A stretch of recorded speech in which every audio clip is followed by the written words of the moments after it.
by popular demand, we have ourselves here Async A1 Pro. Async was sucker enough to send me a brand new bike for free. Idiots. Now, you guys can see by the box, it looks more like a motorcycle than an e-bike. First, we're gonna get the cool stuff out of the way. We're just gonna take it out of the box and get it all set up. And then we will satisfy you nerds in just a little bit and talk about the specs after that. I call you guys nerds as a term of endearment. Because I mean, technically, if you guys are nerds, I'm like the king nerd. I do reviews on e-bikes. How nerdy is that? Don't even make me start about going into telling my family and friends what I do for a living. I do YouTube. I review e-bikes and I do YouTube, and knowing they're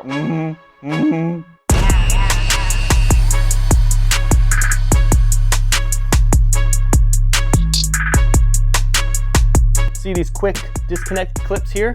Should be freakishly easy to get this thing out of the box. Freaking razor blade up here, sheesh. To be 100% honest, I've never used these clips before.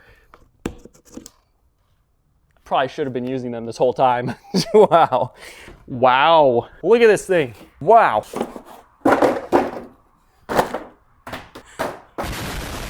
I don't want to say that's one of the coolest looking e-bikes ever. That's probably one of the coolest looking e-bikes ever. This thing's freaking sweet. Electric vehicle. Full aluminum alloy body, 20-inch wheels, 21,700 cells, 48-volt lithium battery, hidden rear suspension. How about that? And belt driven. Look at this thing. Now we just got to get the front wheel on, and then it'll be self-sustaining. It'll hold itself up.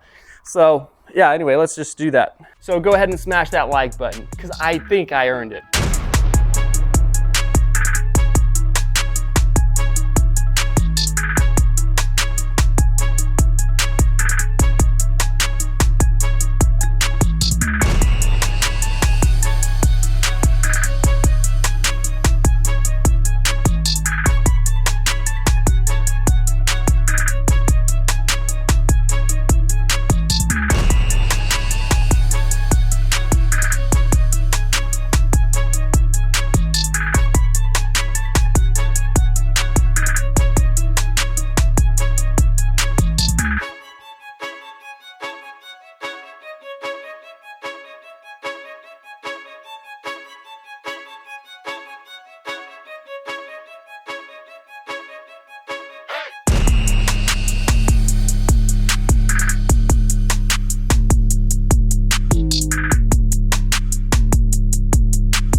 All right, you nerds, let's talk about specs real quick. This is the Async A1. It has a 1200 watt motor. They say 75 miles max range. I believe they call it a 960 watt hour battery. And they basically on their website, they just go through a lot of the various specs, and they have a lot on here. So if you care about specs that much, just jump to their website. It's below. It'll take you like 2 seconds to look at all the specs. And obviously there's more specs on their website than I'm gonna tell you here. But they say 75 miles max range, and obviously that's pedal assist like 1 probably. You guys can generally see the frame structure and the styling and everything. In my opinion, this bike looks really cool. Now, in my opinion, this bike is freaking sweet, but you know, obviously it might not be your personal style. For 2,300 bucks right now, 2,200 bucks, something like that. I don't know if you could get a more motorcycle looking bike. I mean, I got a full on freaking motorcycle over here, and the handlebars on this are actually higher than the handlebars on this one. And the seat is actually a little bit higher too. That's crazy. It doesn't look as aggressive as an actual sport bike, but obviously this is more of a retro style, cafe racer, modern, I don't know what you'd call it, but in my opinion, this looks freaking sweet with the satin silver and everything. I'm kind of blown away for $2,200, $2,300 or something. You get this high end, just this high end of everything. Really cool bike. It is belt driven as well. At least this one is. I know it says chain drive on the actual website. So I don't know if this is an A1 Pro or an A1. As far as I know, everything is saying it's just an A1, but we're at 64-ish% battery, and it says we have 107 miles left. So when we top that off, it's It's gonna be like 150 miles or something left. When we actually hit the top speed, then we'll know if it's the A1 Pro or the A1. The controls here, I have not seen this exact design before. It doesn't, you know, mean it's great or anything. It's just I haven't seen that exact one before. The screen is really nice. It's really nice for this class of bike, and just how the overall build quality and everything for $2,200. I know I'm gonna keep saying that this whole video, but that is not very much for a good e-bike, and you cannot find a frame structure and just this kind of quality for $2,300 or something, right around there. Unless of course you wanna buy it straight from China and wait for 2 months for production and then get scammed and whatever. But pretty crazy for 2,300 bucks. It's really not bad.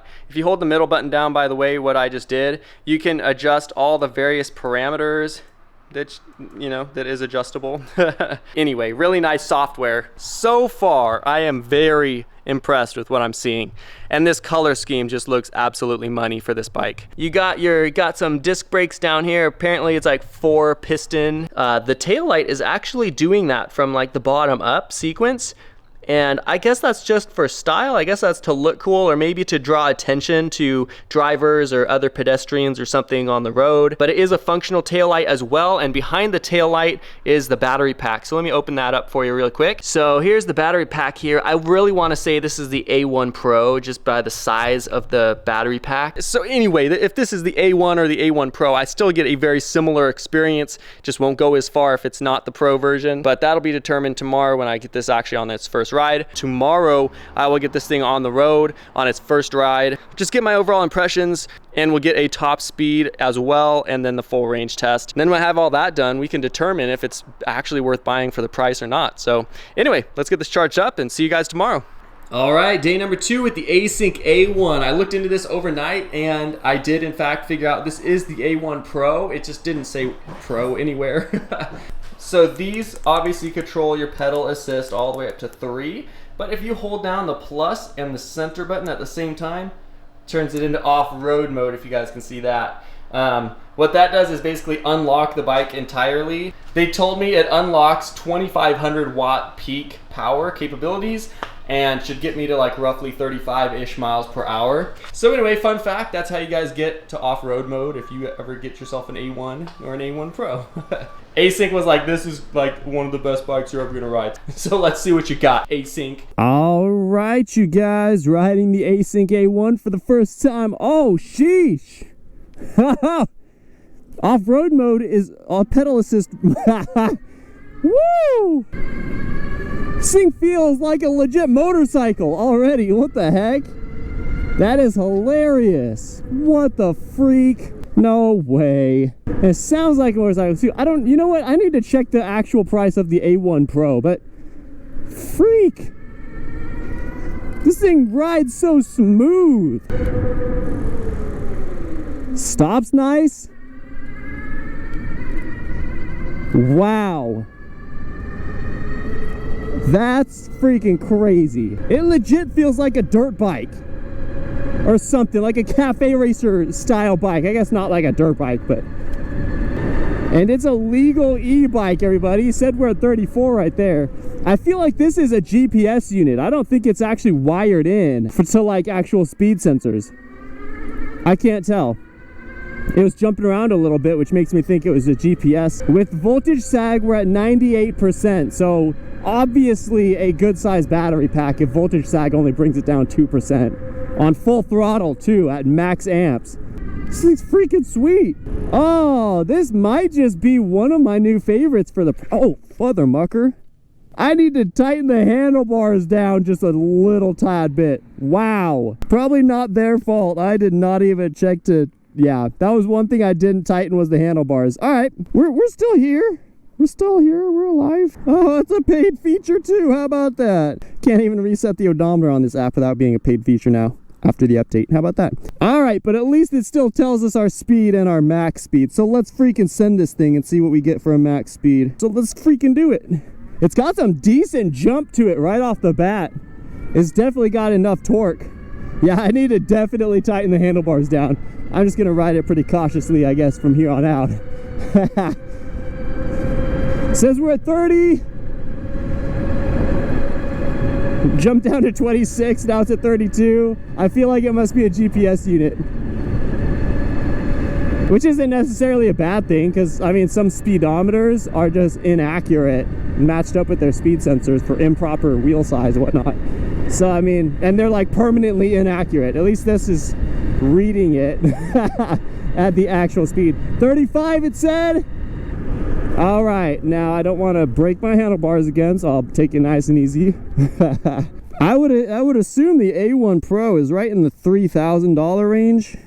I have no idea. I'll check it right now, actually. Survey says 34.4 miles per hour. But I mean, I'm 6'3" at 210 pounds. If you're any lighter than I am, or a smaller frame than I am, you'll easily see 35 miles per hour. All right, so the Async A1 Pro, what I'm currently sitting on right now, $3,500. $3,500, you're getting a street legal, basically motorcycle that doesn't need registration, doesn't need insurance. And it's a legit bicycle that performs like a motorcycle, really. You know, 35 miles per hour is not motorcycle spec, but still, like, what, you can't expect much more than that. I'm gonna do the full range test next, so I think that'll be the indicator, you know, whether $3,500 is worth shelling out for this bad boy here. But man, overall first impressions, not bad at all. Very smooth and comfortable ride. Just the components on this thing are just, they're not the cheap of the cheap. They're like the next tier up. Some e-bike manufacturers would make this and mark it up significantly more than that. Overall, so far, very, very comfortable ride besides, you know, this. I'm gonna get home and tighten these down, and then we'll go on a full range test. I do suspect this is a GPS unit as well, because it has like GPS, like location and signal strength and everything. So yeah, anyway, fun fact. So let's get this, I'm gonna turn it on off-road mode. Boom, let's do it.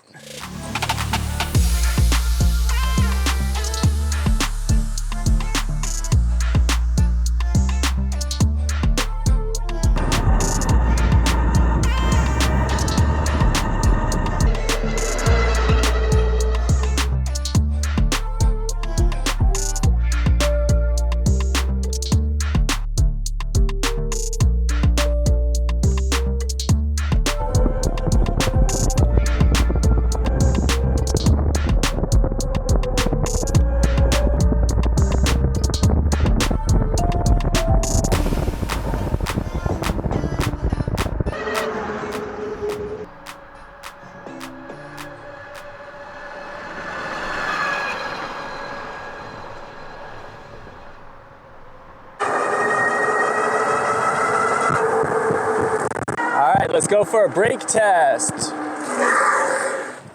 Stopped pretty quick. Something I almost forgot to show you was the actual battery pack. I was telling you how big it was.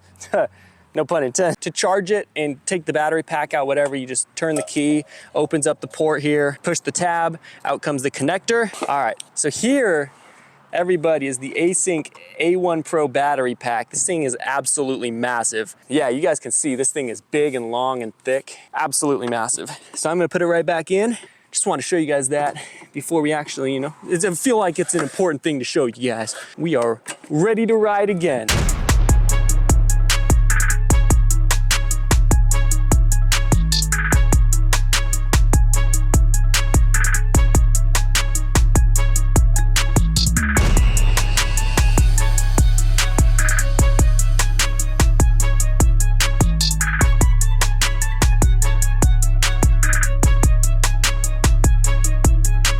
So my overall impressions of this thing is it's very, very nice. And I know it's like $3,500 for this exact model, so it's not, you know, something you just go and purchase on a whim, you know. But that being said, there's a lot more expensive e-bikes that I've tried. I've tried the Delphast, the Cyber X, bunch of Nyrika bikes, just a lot of like the super high-end luxury $6,000, $5,000 e-bikes. And for half the price of those ones, you're getting a very similar experience. Feels like a legit little motorcycle. Overall, it looks cool. People thought it was cool when I was out about riding this thing on the town. But you guys are probably interested in how many miles it got, like the actual range I got out of it. Now, you guys know how I do this. This is a no pedaling throttling test on the highest power setting we can possibly put it on, and just freaking crank that throttle 100% the whole way. I was shooting down a bike trail today and it's like 110 degrees out here, so there was no one on the bike path today. And so it was basically just a straight shot, full throttle the entire way. I still got 36 miles on one charge. Freaking crazy. And I was doing 35 miles per hour basically the entire way. I mean, obviously there's some stoplight and some city riding, and every now and then there's a person that had to slow down around a little bit. But average speed probably was about 28 to 30 miles per hour the whole way to get freaking 36 miles on one charge. Freaking insane. And maybe I didn't mention it yet, but I'm 6'3", 210 pounds. Most people will be a little bit smaller and maybe a little bit lighter than I am, and you obviously see more mileage. And if I were to actually limit this thing to 28 miles per hour and e-bike, class 3 e-bike speed, I would have seen so many more miles than that. It would not surprise me if I was just on a casual, normal, quick pedal setting, I at least would have seen 60 or 70 miles out of one charge. And that's mostly just relying on the powertrain still. That's like not even pedaling that hard. Freaking crazy. So my final thoughts, $3,500. What you guys are seeing in front of me, the Async A1 Pro. I think it's well worth the price. Just overall, just look at this thing, it's huge. And it's almost legit little motorcycle, no insurance, no registration, not quite motorcycle specs, but still fast enough to get across town, same speed and same, time as a car would. Again, it's a one-time purchase. It's not like you're paying every year for registration and insurance every month. Then I'll just do a little suspension jump test just so you guys can kind of see. So there's the suspension for you guys. I mean, the whole thing was just fun and just convenient to ride, and there was no real discomfort about it that I experienced. Anyway, don't want to bore you guys any longer. My opinion, $3,500. There's a lot of e-bikes out there, and a lot of them, if it was a similar model bike, the price is more inflated than that. So I think for what it is, it's very fairly priced. Async did a great job just on the bike overall. The only thing I will mention is this is a GPS, it has to be, a GPS speedometer. Because of that, I was telling you guys before, it was kind of jumping around a little bit. When you're at full throttle, it'll jump from like 35 to like 19 to 35, 19, whatever. Because of that, it did not read the mileage correctly. So you can't really trust the odometer. It won't be an accurate representation, because I rode 36 miles. It said we only did 22 miles just because it kept jumping. Like, it would read the correct speed for like a second, then it would jump down. So I clocked more miles actually than it clocked on the odometer. Maybe there's some software update that will solve that. That's pretty much it.